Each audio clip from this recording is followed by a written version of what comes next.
On this episode of Damsels in the DMs. All I know is I feel like you just have to keep following what like the universe gives you in terms of nuggets of like points you in the direction of where you're meant to go.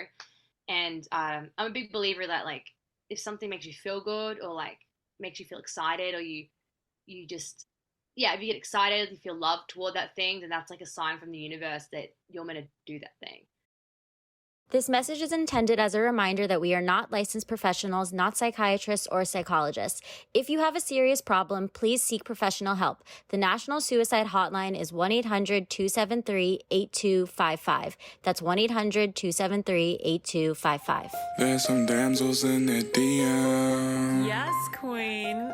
Tell us what's the vibe. There's some damsels in the DM. Please tell us what's the vibe. DMs, yeah we see them, yeah we read them. DMs, we don't need them, we just leave them. Please. Yeah. It's going down in the DMs. Bye. All right, everybody. Well, thank you so much for tuning in to another episode of Damsels in the DMs. As always, please rate, review, subscribe, DM us your questions, talk to us. Yes, please let us know the DMs of the week that you have for our coming guests. We'll be posting them on Instagram. And please subscribe, rate, and review. As Osh said, that allows us to keep bringing you quality episodes. Yes, yes, yes. Well, hello, Emily. Thank you so much for joining us. How are you? I'm good, just busy but good. Busy? What's keeping you busy? It's funny. I feel like I always take on too many things. So just running around between like I did a vocal thing this morning for singing. Then I've worked tonight and just like emails and I just got an audition right now. So I'm just like, oh, just trying to balance everything, I'd say. Hell yeah, I love that. So, for the listeners, please can you just do a little introduction where you're from, what you do, where you're located, and a little bit about your journey in the entertainment industry? Sure. Yeah. So my name's Emily. I mostly do acting and singing, songwriting. I'm based in LA. I'm from Australia. And yeah, I'd say my journey in the industry has definitely been pretty consistent, but also, inconsistent in the sense of it's always a journey, like trying to get work and source work. I've been doing it, since I was like a teenager, like back in Australia, got my first agent, started auditioning, and like, booked my first and only TV thing when I was like 16. I was like, it was funny. It was like maybe one of the first 5 auditions I went on. I was like, this was so easy. I was like, why are people, thinking this is so hard? And then like, many years later, it's like I haven't booked anything on TV again. I'm like, God, this thing's so fucking hard. Like, so it was just kind of like so funny that I had like beginner's luck with it, but yeah, so I'd say that's the consistency, the inconsistency and consistency of it in the sense of I've done so many auditions, but it's like it's completely out of your control as to whether you can get the work, pretty much. What have you seen as the biggest differences in the market between LA and Australia? I just say that in Australia there's a much smaller pond, so like when I was back there, there was like 10 major casting directors that like did all the big things. Then a handful of commercial casting directors, and I used to think that was really hard to keep track of them, like to even remember them, see them in workshops, and here, I mean, there's like 10 times that amount, so or more, like like 50, 100 times that amount, and like I can somehow keep track of them more easily than that. And I just think like when you increase your scope or like your comfort zone, which I think LA does, it just pushes you to have to take on more. So now going back there would feel a little easier, I think. Hmm. When did you move to LA? I moved to LA like nearly 8 years ago now. Oh, wow. And did you move here solely to pursue acting, or did you move here for music as well? Definitely both. I came across with this idea that I'd book something straight away and I'd be fine. But I came across and I was like, I'm gonna do acting, do music, and be a yoga teacher, which is very like, you know, cliche, I suppose. But I did this yoga teaching course before I moved here. And it's funny, I haven't taught yoga here, actually really ever. I never really got into it. I think the main reason is because each one of those industries is already such a small business, and to get that started requires so much effort and like contact and energy that to put energy into all three at once was just too much. Like I couldn't handle it. Like with my time, and just auditions themselves are super stressful, like getting to know that and learning how to live in LA and stuff. And yeah, same with music. It's funny, I really focused on acting the first 3 years, I'd say, and then somehow got into music again, like didn't sing for like 3 years, got into it. And with yoga teaching, it just felt like the amount of effort you'd put in to be a yoga teacher, you don't really earn that much money from it, and that would be like a day job. So I was like, I'd rather get a job that pays a lot of money that I could do in a short amount of time that supports these other two things, as opposed to having to hustle as well for yoga, which is a lot. It's like a lot to run around. So yeah. What was that process like of coming to America from Australia? Like, did you have to come on, was it a talent visa or something that you came on, or are you an American citizen, like a dual citizen? Yeah, I won the green card lottery. With, Exciting. yeah, so that was definitely life changing. I mean, I might be here now after that amount of time, but I wouldn't, because now I'm a citizen, which is awesome. Okay, cool. So yeah, like it's funny. Like when I was 16, I had this dream of coming to LA, and I'm big on manifesting and stuff. And I remember just manifesting living in LA, like doing acting, music, and everything.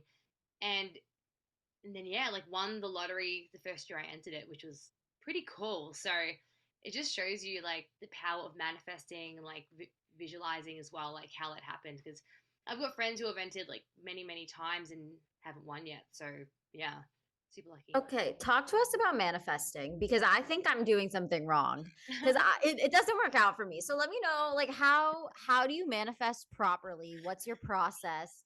And how do I win the equivalent of the green card lottery in my own life? And can you manifest for other people, Ooh, aka me? yeah, right. God, that's a tricky question. Okay, I mean, I still think I could be manifesting way more in my life. It's funny because I go through periods of just being in action all the time and not visualizing. And this might sound weird, but I talk to like this psychic lady like twice a year, just like for a check in. And one of the things she said was like, you need to be manifesting more, visualizing more. Like after every audition, visualize yourself in that role. Like actually, see yourself on set with that director, with that person. And I've got to admit, I don't think I've done that for like one audition. Maybe like a handful, which I really wanted, where I actually had a shot, like it was a friend, or I got through like the next round or something. I was like, oh my God, this is actually a possibility.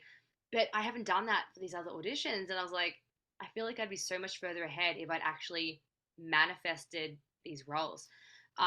So for me, manifesting is, I mean, I do this whole thing where I think you have to be in the right energy.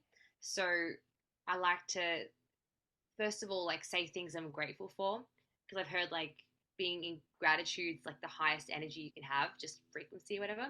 So I try to say what I'm grateful for every day, but like I'm grateful for this guy like I'm dating, or I'm grateful for my work colleague, or I'm grateful for my roommate or my roommate's cat, or like I'm grateful to be young and healthy in LA, like I'm grateful to have clean water, like just say what I do have, which is already so much, and then start to visualize without any limits, like what a dream life would be. So it might be like, oh, I'm living on a beach, or like I'm on set with like 100 people, or I'm like, accepting an award, or singing on stage in front of like 100,000 people, like having kids, having a dog, like having a house by the beach.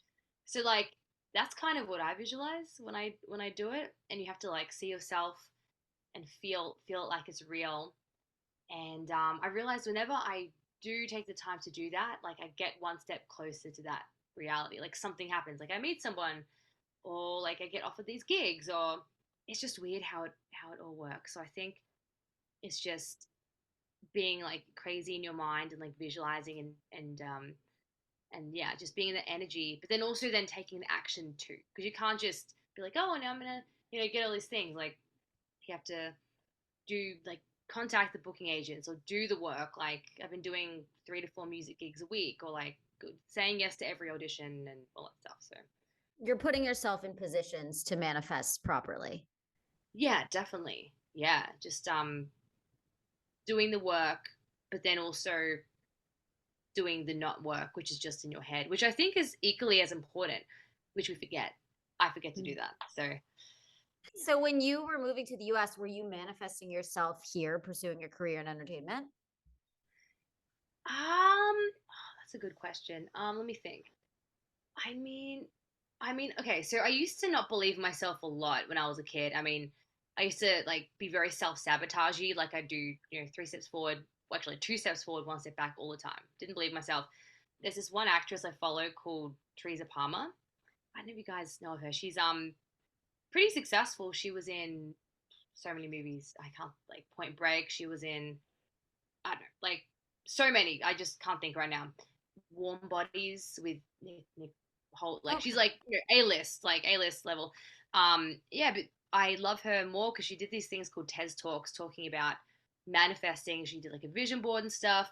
And I was trying to think. I always wanted to act. Didn't believe myself. Didn't think it was a possibility back in Australia.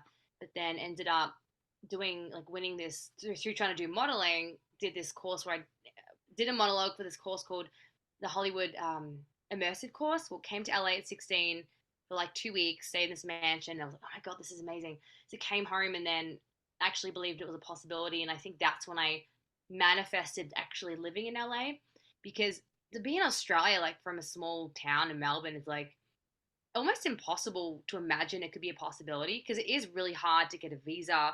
It's a lot of work. It's a lot of money. You have to have a lot of credits, like a series reg credit, which is already super hard to get. So it just seemed really impossible. So, and I didn't even know about the lottery. I was in an acting course, and an example of like how much I didn't believe myself was even after the results came out about the lottery, because all my acting class people did it. I didn't check it for 3 months. I was like, as if I'm gonna get it. Like, come on, like I didn't believe myself at all. But then checked it, and I was like, oh my God, I actually won the lottery. And suddenly I could feel like my blueprint, like my mind just expand from Australia to the whole world. And it just went phew. And I was like, oh my God, like I just felt so excited, and like my life was gonna change. Yeah, because it was now a possibility that I could live my dream. And yeah, but I truly believe it did come from manifesting, in the sense of even knowing what you want. Like I think a lot of people don't know what they want. So once you figure that out, then you actually can attract that, because a lot of people don't know. Mm. Which I think is Do you problem. feel like this it was worth it coming to America and being here for 8 years now? Do you have any part of you that's like, oh, I should have stayed in Australia actually? Like I miss, of course you probably miss Australia and your home, but like do you have any feeling that's like, what if I didn't come? Oh yeah, I definitely think that every so often I'm like, because I feel like I was getting some momentum back there. Like I just did a play that did really well. Like one of the top producers in LA was like, "Oh, she's really good," and I could be a series reg by now. I could have been a series reg. I could be on a series here by now if I'd stayed there. Like who Mm. the hell knows? But I don't know. I'm a big believer that like everything happens for and you have to say yes to opportunities. And I mean, the reality is, I probably wouldn't. I probably would be doing something else. I probably would have given up. I don't know, because I'm Yeah. pretty determined, but it's just really hard to get anything in Australia. And either I would have maybe come across to Canada first and like try to break in that way. Um, all I know is, I feel like you just have to keep following what like the universe gives you in terms of nuggets of like points you in the direction of where you're meant to go. And I'm a big believer that like if something makes you feel good, or like makes you feel excited, or you just yeah, if you get excited, you feel love toward that thing, then that's like a sign from the universe that you're meant to do that thing. So yeah, I just always followed that voice in my head and my body, just to yeah, just say yes to the world, to the universe. One thing that this kind of reminds me of is like, have you guys read the Alchemist before? Yeah, I love it. Yeah, so I kind of see it like that. Like you get omens and stuff about what you're meant to do, and you stay here for a sec and here for a sec.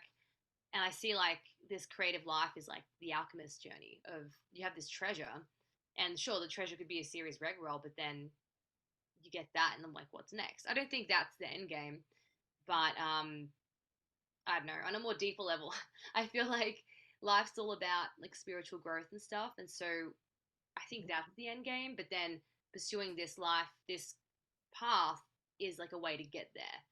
So it's not just about acting and all that. It's about like this is a path for growth in yourself. So that's how I feel about it. That's what gets me through the superficiality of it, because it is very superficial, but it is also part of a bigger journey for self growth, I think. You know what's cool is that we talked to Jared yesterday, who is also another actor, and he was also talking about manifesting and visualizations and gratitude. And I think that is a common thing. It's like, and I've been reading this a lot lately too, is that the more you are grateful for things, the more they're going to appear into your life. And I feel like that's what's kind of been happening when you pay attention to it. Definitely. Yeah. Yeah, no, I think that's 100% true.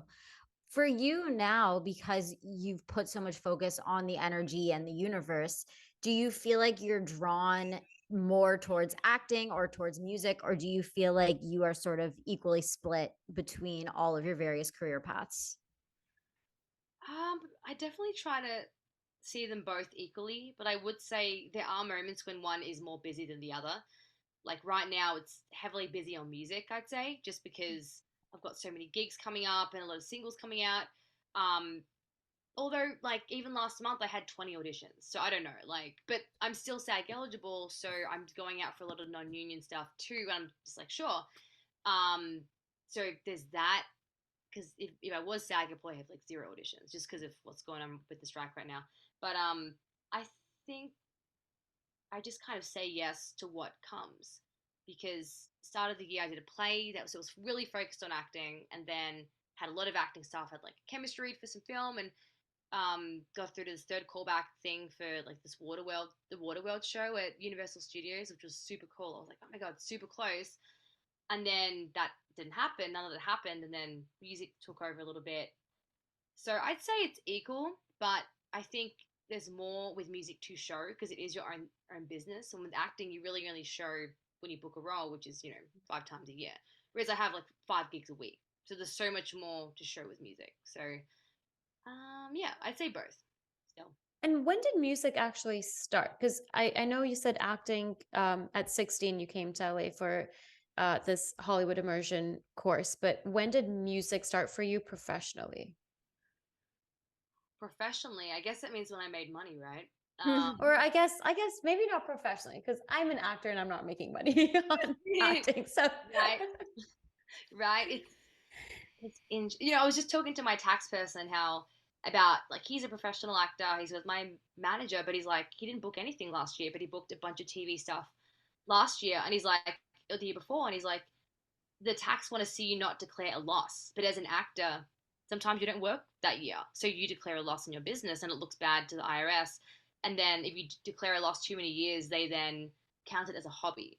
So I'm like, so we're now combining my acting and music and just making sure it's in the green so it doesn't look like it's a Mm. hobby, which is kind of funny. So because like it, yeah, like you might not be making money, um, but with music and professionally, I mean, I don't know, maybe this year because I'm actually putting out music more consistently that I'm really proud of, and I'm making a lot of money from cover gigs and like my own gigs.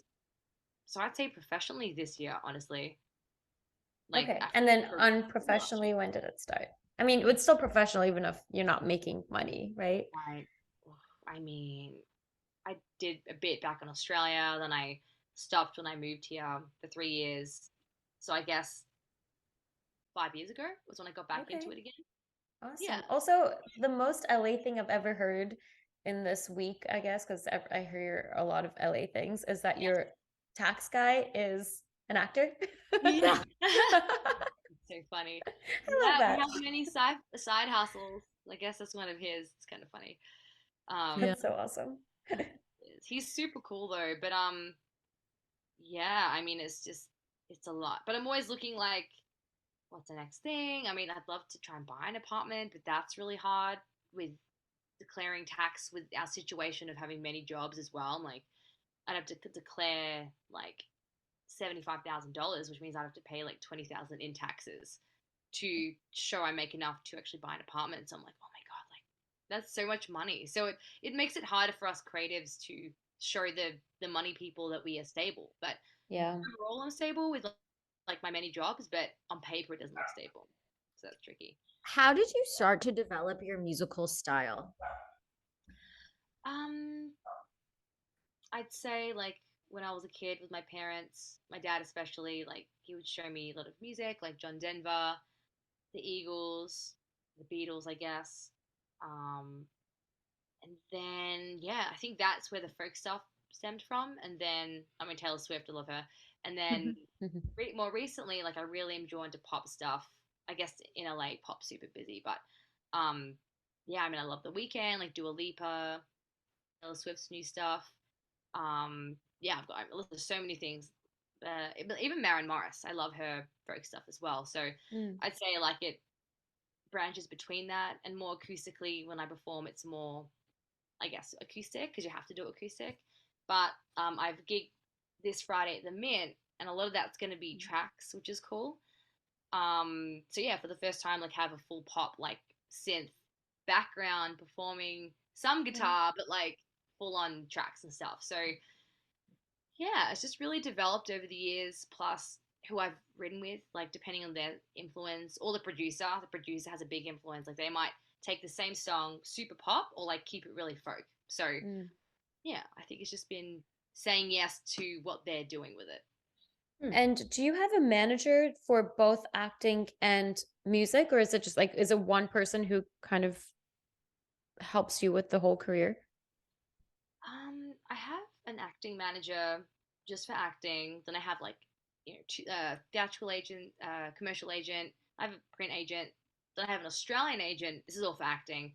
For music, it's just me. Like Wow. yeah, I was working with one, but it wasn't the right fit.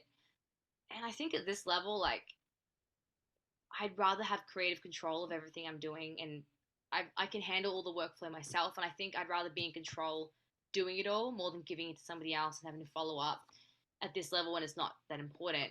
And I think the level of manager I could get will be better when I'm actually more developed in what I'm doing as well. I'm sure, like like Maren Morris or artists at that level have a manager that does everything. Like I think she's with CAA or something. So like just for music. So I'm sure at that level you could have a manager for everything, like an agent for Right. acting, music, public appearances. What like at that level you could do all that stuff. But so yeah, That's awesome that That's you're so doing this on your own, like the music stuff. I have to tell you, it's so much work. Like I've only been getting like 6 hours sleep because I get home from a gig or something or from work, and then I'm answering emails, looking at notes for songs. Have to wake up early to do to fit it all in. Like I really have no life like apart from this right now. It's like very busy, Yeah. but I mean, I love it. There's nothing else I'd rather be doing, and yeah, like it's just I like the challenge of it all. So if you could manifest what your life would look like in 5 years, given everything that you're doing now, what would it look like? that's such a good question. Let me think. So in 5 years, oh my god. I mean, I'd love to be married and maybe have a kid in a beautiful house by the beach, kind of like what I was saying before. Um, yeah, just musically be touring, be writing with top artists, like playing at festivals, have millions of streams. Sure, win some awards like Grammy or whatever at that level. And then acting wise, I mean, just yeah, acting really great commercials and great theatrical roles. Be a series reg. On top of that, this is all that stuff. Be producing my own films. Like I'm trying to produce a film right now too. So amongst everything else, and the next step's trying to get funding, which is hard. So yeah, be producing my own projects. Sure, win some awards, go to Sundance, Tribeca, and have a really great team around me. And yeah, just be bouncing between acting projects, music projects, maybe both at the same time. having kids in that with a dog and a husband and a beautiful house and have lots of money and give back to the community and like, charities and travel the world, go to Australia, Europe, take time, lots of time off too. And yeah, just live a really creative, like free life that is abundant, full, and like manifesting, and you can create like everything you want. And yeah, I think at the end of all this, I think the goal is to like really help as many people as possible. So figure out a way, whether that's through charities or donating or through mentoring or whatever, like people want Mm, to help give back. Because I think that should be the end goal if you actually make it, is to yeah. give back to everybody. Because it's like, then what's the point if you just are selfish with it? Yeah. I agree. So I know you said that you are extremely busy right now, and you're SAG eligible, so you can do these non-union auditions. How has the strike kind of changed your day-to-day life with auditions and stuff, or has it changed anything at all? I think it's made me busier, which is, Wow. yeah, but I think it's just because I've got a good agent. I'm with Aqua Talent, and she's like very bull busty and like really goes crazy. So I think having her, I guess, she believes in me and stuff, and just, yeah, being SAG eligible. There's a lot of indie films, I guess, being made right now. Mm, Is the only reason why. Yeah, I don't know. Like, I haven't had that many commercials. It's all indie films. yeah. Like, some auditions are kind of really bad. The way I'm kind of handling all this auditions, because I'm so busy with everything, is like I see a coach for pretty much everything, and he is very cheap. Like he charges, yeah, very cheap for me. And honestly, I've been using a teleprompter for a lot of it. I'm not even memorizing the lines, because I'm some of like one audition was like 15 pages, like two characters, 15 pages, and I'm like someone monologues, and I'm like, oh my god, like it would take me like 2 weeks to really memorize it really well. And it's a whole thing of like, wing it or over prepare. So I've Yeah. honestly been winging everything this year, to be honest, because I've just been so busy, and you can't tell I'm using a screen, and it just saves so much time. And I Give feel us How like, do some you even tips. use a Yeah, teleprompter? yeah, give us some tips on What is that. yeah. oh my god, so it's okay, it's not an actual teleprompter, it's just a computer screen, like a desktop screen. And what we do, he's the camera, right? He's a studio, and he's looking at the screen, he's scrolling, and he's keeping my eye line at kind of the same level, and scrolling. I'm saying my lines. I might be facing this way to add some angles, and then just be like looking and look down, and like he's scrolling, and it's very natural. Like you can't tell. And when he's saying his lines, I have to keep my eye line in one spot, so I'm not reading his lines. And yeah, my eyes dart, a little sometimes if I'm reading, but I kind of look away and like take it, whatever.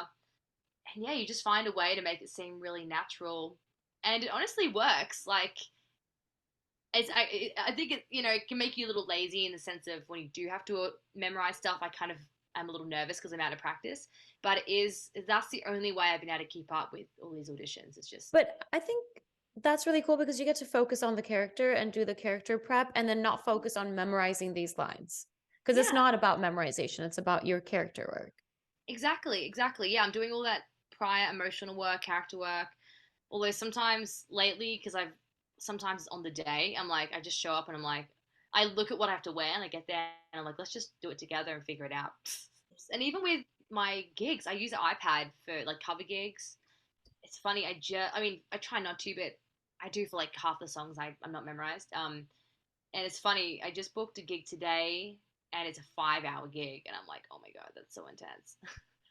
I've never done a 5-hour gig before, so That's long. it's it's like 60 songs. Wow. Yeah, so And what kind of event is this? Is it like a concert or? um this one is it's at the Montage in Laguna Beach. Oh, I love that hotel. It's beautiful. It is. I've never been. Is it like super pretty? It's gorgeous. It's like it's huge. It's the view is incredible. Nice. Cool. That's good to know. So I believe this one is a 5-hour gig, 2 to 5, by the pool. So wherever the pool is, I haven't been. So yeah, that'll be me just like do do do for like 5 hours That's so nice. with breaks, of course. Oh my god, Okay. like long breaks.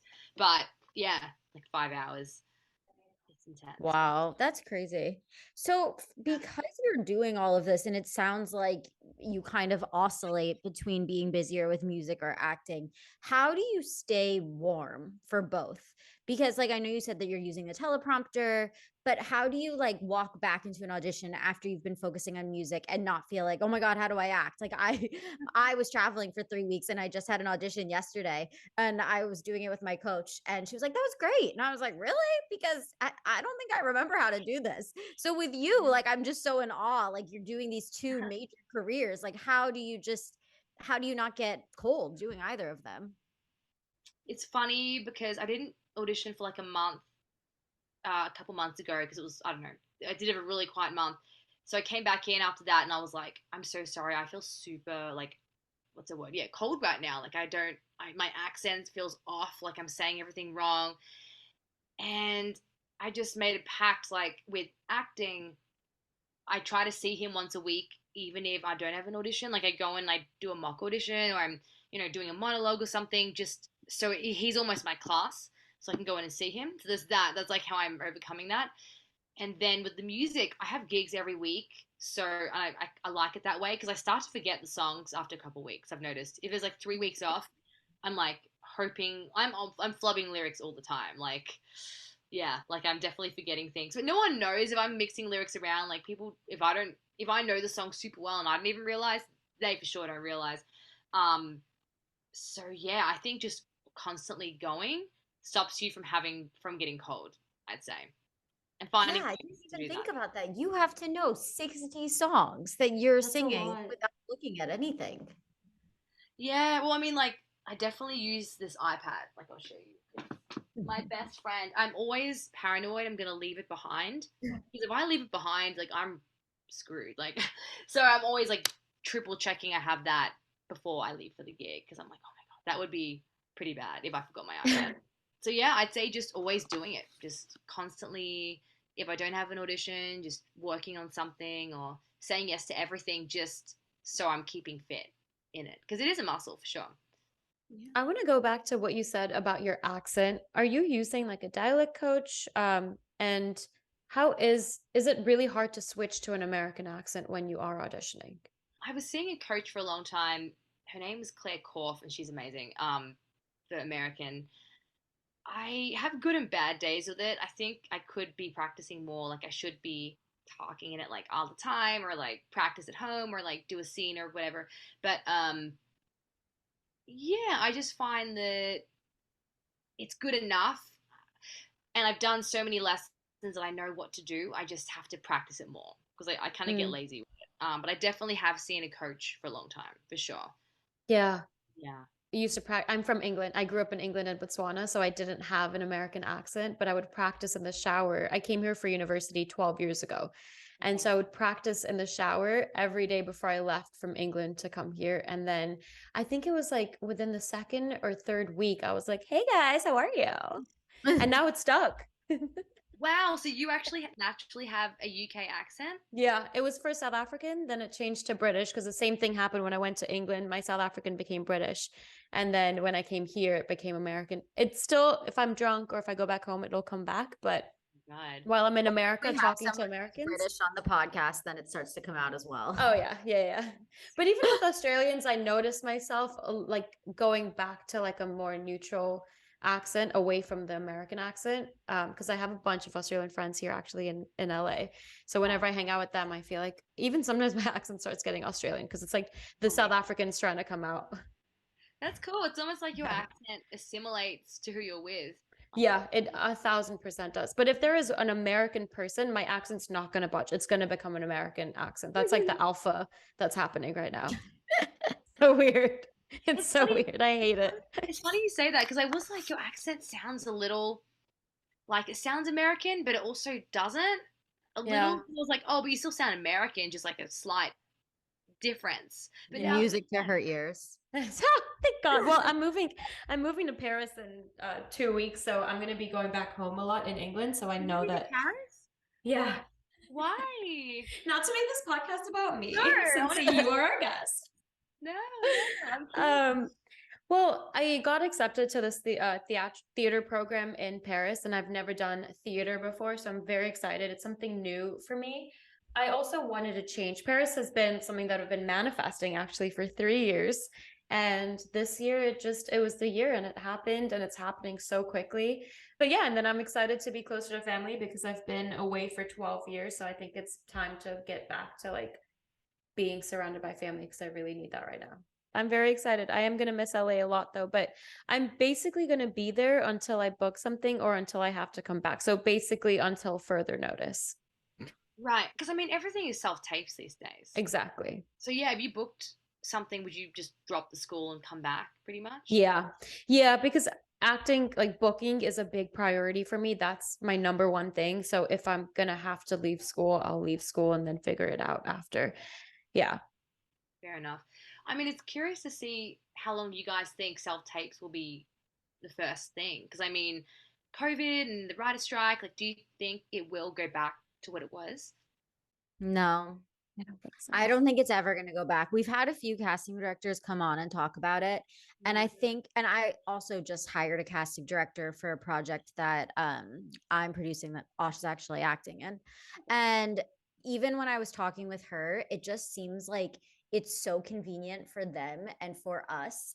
And like the casting director, she's amazing, Danielle Pretzfelder. She just had a baby. And like it just made her life so much easier because she doesn't have to take like a maternity leave because she's running her own business. She can do everything from home. She was so on top of it for my project. Like I can only imagine for other projects because she's working on like Nickelodeon and major things. Like the amount of people that are submitting, because like for some projects, like you're getting like 10,000 submissions, and they're narrowing it down. It was actually really interesting. They only send you like 25 names, and there's like, 1,000 people who submit for that one role. So it's like the fact that they're watching all of those tapes before they were bringing all of those people into a room. So I just think that they've been able to do so much more in their careers that I don't think it'll ever go back. And it's more cost effective to not have to pay for like a location for an office and all of that. Totally. Really, yeah. Like I love the fact that it's not that it's not in person anymore. Me too. Yeah, I used to be upset about it until I realized that like I can do so much more with a self tape at home than, like having to account for driving to the place and then doing the waiting in the waiting room and then having your audition. It's so much easier too. And then we can be perfectionists about it, even though I try not to be. Yeah. Definitely, and you can teleprompter it too. Which Yeah, there you go. I'm gonna start using that. I certainly don't miss walking to a room and seeing different versions of myself either. That was like the worst experience. Yeah. Like I'm so replaceable. No, you're not, Lauren. There's no other person like you out there. Everyone is unique. Everyone is their own person, and we're all unique, and we have our own things to bring to the table. Yeah, someone may look like you, but they're not going to act like you. Thank you. Everyone has their own essence, even if you're a similar type. I did this acting course. It was like we all have maybe similar types, like in a room, but we all have a different essence. Like, say if it's like a Thai restaurant, there's like a vegan Thai restaurant, or there's a barbecue Thai restaurant, or like, all you can eat Thai restaurant. There's like different versions of us in our essence. So, yeah, we're all unique. Just cool. Yeah. Definitely. So, going back to busy, because I cannot even imagine juggling the two careers, and they're both like very intense careers. What are some things that you do, like a morning routine or healthy habits, to help you stay grounded and to be, sane and for yourself, to show up for yourself every day? That's a good question. I mean, I try to do a spiritual routine every morning, even if it takes 2 minutes. That is like I set an intention for the day. I write it out. I say what I'm grateful for. I do like a little journaling exercise where like whatever's in my head, I can just let out. And usually it's pretty good, but it's like sometimes it's just self talk, like keep going, you've got this. Like I know you're busy, but you're killing it. Like keep going. What else do I do? They're like the three main things. Oh, I do this like spiritual cleansing, clear, protect bubble thing around myself that just is like an energy thing. Yeah, did I say the grateful thing? Oh, and I say this thing that's like, this is going to be a good day. It's going to be like it's going to be a really great day. It's going to be a great year or something, which I just picked up from something. I try to have a green smoothie every day. This might be weird, but like I think showering every day. I mean, obviously, like you should shower every day, but like I think like showering at the end of every day, even just like even though I shower in the morning, like I like to shower at the end because like it's almost like a reward because the warm water is like it's like a massage, and it's like I like to. This might be really weird, but like if I'm like I've worked really hard today and I want to drink, like I'll have a White Claw and I'll just shower with a White Claw. My What? boyfriend does the same thing. Who does? Yeah. My boyfriend, yeah, and he's so annoying about it because he's like, can you go bring me a White Claw, like in the or beer, whatever it is, into the shower? I'm like, why didn't you just remember when you went in there the first place? Yeah, because it's like so cold in the fridge, and then you're warm, and you're like, this is like my reward for working hard today. I Yeah. love that. I've never tried that, but I do my evening, even though I do my morning showers, I love my nighttime evening showers because you get all like clean and you put on clean pajamas and you get into your bed and you feel so like you feel like a child again. Yeah. Yes. By the way, she's about to come stay at my apartment. My boyfriend takes this like drinking in the shower ritual so seriously. He has a speaker in the shower so he can like play all of his little tunes while he's getting all excited. And it's so loud, but I mean, he likes it, so good for him. I used to do I'm that, so excited. but I used to have a speaker, but now I just use my phone. I put it on the top of the shower, and I go like play podcasts and music and stuff. Now you can listen to this podcast while you're there. Exactly. go. Exactly. Oh my god. Yeah. Okay, so Emily, as we are damsels in the DMs, can you please tell us about the funniest, wildest, most intriguing, or inspirational DM that you have ever received? Once this girl back from high school messaged me something that was like, "Oh, you're so inspiring. Like, I look up to you. Like, you're so sweet. Like, I love all your music. Just stuff that, really, it just really meant a lot because I think on social media, you don't know who's looking at your stuff or you don't know what they're thinking about your stuff. And it's just nice to hear from like someone from high school that, yeah, she really like looks up to what I'm doing. And it's just really nice. Yeah, just like I think words of affirmation and reassurance that what you're doing is good. Yeah, I think that was good. And okay, I could say a weird one. There was this guy, I got an email recently from this guy who was like, "Oh, that photo on your Instagram that we can't really zoom into because it's just the cover photo for a video?" He's like, "That was kind of like sexy. Can you send that to me and like send me like more like of that shoot and I'll pay you money for it?" And I was like, "Oh my gosh." But it wasn't even bad. It was just like a sexy shoot. And I was just kind of like, if you want more of the photo shoot that was not even not bad, sure, I'll give you money for it. Like I was gonna post it anyway. Like I don't care. But I didn't hear back. But that was it. That was an interesting email. I was curious too. I was like, how much are you gonna pay for this shoot? Yeah. Like, yeah. Like if it's something I was gonna post anyway, sure. Like I can definitely or I would be okay posting. If you want to pay for it, that's fine. We could, yeah. Because I did this boudoir shoot like a few months ago. So it's like some of it's a bit more like risque, but it's tasteful. But like I don't think I would have even sent him the bad things. It'd be more of what was on my page already. So like just, Right. G-rated things, M-rated things, not like R-rated things. I don't really have any R-rated things, but something that lives like showing boob or whatever, like I would want that on Instagram for sure. Yeah. Yeah, it's so weird trying to decipher like what's okay to put on Instagram and what's not okay, especially for you as like an actor musician. Because I just feel like with roles and everything, you're like, how do I want to be perceived? Like, am I being perceived in this role? But what can you do? Yeah, it's tricky. It's funny, like looking at celebrities like, I don't know, I've been looking at like Sydney Sweeney stuff. I feel like her Instagram is so sexual, like in the sense of, like, say if she's got a social media manager or someone managing her image, which she probably does, it's like, I want you to play these sexy roles. Like they're intentionally portraying her in a very sexy light.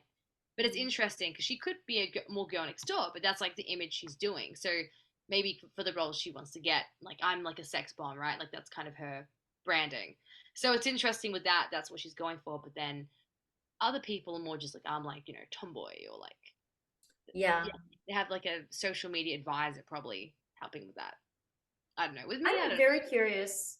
I'm very curious about having someone like I'm obviously not going to pay someone to do that because I just don't have the money right now to do that. But I do want someone to come and like brand me, or like, you know, like make my brand, be like, okay, this is who, I mean, this is what actors do anyways for themselves, but I kind of want an outside person to come in and be like, okay, I think this is your brand. Like, this is who you are, this is your niche, and then go with that. Because I seriously don't know what mine is. No idea. It's funny. I did this course called Actors Fast Track, which was really good actually. And one of them was on branding, which is where I got that like essence thing from.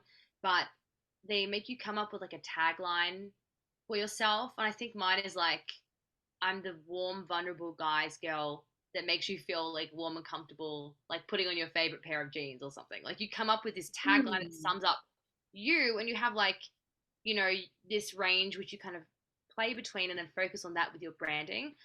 I think it does really help, and I've definitely booked more since doing that. And like then you make all your materials match that. I think it honestly does help because then people know what you are, like what your essence is. Because again, like both of you guys are like girl next door, like love interest, best friend, but it's like what essence of you are is that? Is it the crazy best friend? Is it the loyal best friend? Is it the stalker best friend? Is it the I'll stab you in the back best friend? Like there's so many versions, and you'll probably keep playing that same role because of your essence or whatever. It's weird. I'm Yeah. always someone's girlfriend, always somebody's girlfriend or their like wife, always. I've played so many brides. It's so bizarre. Wow. That's All my your auditions are Mean Girls. I love that for you. That's Osh, cool. what was your Me log too. line from Leslie Kahn? I don't remember. I don't remember. I wish What I was wish I- yours? Mine was like a mean, like something along the lines of being like, she's like a mean girl, like a bitchy Mine mean was girl. if Anna Kendrick and Isla Fisher had a baby and she was Oh, yeah. president of her sorority. Oh That yeah. essence. Yeah, you remind me of that so much. Yeah. Yes, Anna Kendrick. Yeah. Yeah, He's that Anna that that Kendrick. that is you. Like that sums you up perfectly. Thank you so much. Yeah, it's not my favorite comparison because some people said that they don't like working with her on TikTok, but Well, you know, that's her personality. Not that doesn't mean that's your personality. you're right. You're right. Thank you. It's just people just really mean saying like the resemblance of the looks, but not the personality. You're a cool person. Thank you, Osh. All Appreciate these it. compliments that I hate giving her, Emily. I don't like giving her compliments. It really like irks me. No Yeah. positive energy here. No, none. Zero positive energy going that way. Like I'm energy kidding. manifesting. Um, that's funny. Yeah, I think it's really helpful. So that's cool. So you guys studied at Leslie Kahn. Yeah, that's how we met. Yeah, it was actually right before the pandemic. It was like January or February 2020. Nice. Isn't it funny that now that's like 3 years ago? Yeah, So that's crazy. That's cool though. So you live in New York, but you met you were in LA, then you moved to New York. I only moved to New York in August because I'm getting my MFA in producing here. Oh, Yeah. very cool. Love it. Thank you. Thank you. But Emily, back to you to ask you our final question, which is the DM of the week. And our audience wants to know, who is your biggest inspiration in the music industry? That's pretty easy. I'd say for sure T Swift, even though that's a pretty obvious answer. Just because I mean, she's like killing it with just everything, like her personality, with just the way she handles herself with conflicts or like being sexually harassed. With her songwriting, with her image, with you know, she doesn't put herself out in like a sexual way. She is classy, which I think's rare these days with some musicians. Like it's very sexualized and have putting herself out in a very exploitive way. And yeah, just I love her songs. I also really like Maren Morris just because she's super talented. Her voice is amazing, great songwriter, but she seems very grounded and is just so talented. And she came from nothing as well. Well, T Swift I think always had money, but Maren Morris just started in Nashville doing the rounds, broke in through her songwriting, so like a really organic way. So yeah, I'd say those two are my influences. Well, Emily, it's been so lovely to have you on here. Thank you so much for coming on. Honestly, this was so great. And it's just so nice to talk to other actors and hear about their journeys. And I know that the listeners got a lot out of this. Well, thank you for having me. And like, you guys are super inspiring as well. Like, you're doing your own thing and staying busy and doing this podcast. I think that's awesome. Like, getting to meet people and yeah, I'm excited where we'll be in like 5 years, and I want to see your manifesting, like what that looks like. Yes. We'll do a recap in 5 years. Where Yeah, yeah, we'll meet back. yeah. Exactly. Emily, can you tell our listeners where they can find you and where they can listen to your music and stay up to date with everything that you're doing? Sure. I mean, my Instagram is probably the most I use it the most. My website, which is just my name, Spotify, YouTube. I'm not really that much on TikTok. I should be, and we all should be on TikTok more, but not as much TikTok. But I have an account. Yeah, those are the main ones, pretty much. Can you share your Instagram handles? Yes. Oh, it's just my name. It is Emily Coupe, Coupe. Cool. All right, everybody. Well, this has been another episode of Damsels in the DMs. Until next time. It's going down in the DMs. Bye. DMs, yeah, we see them, yeah, we read them. DMs, we don't need them, we just leave them. Please. Yeah. It's going down in the DMs. Bye.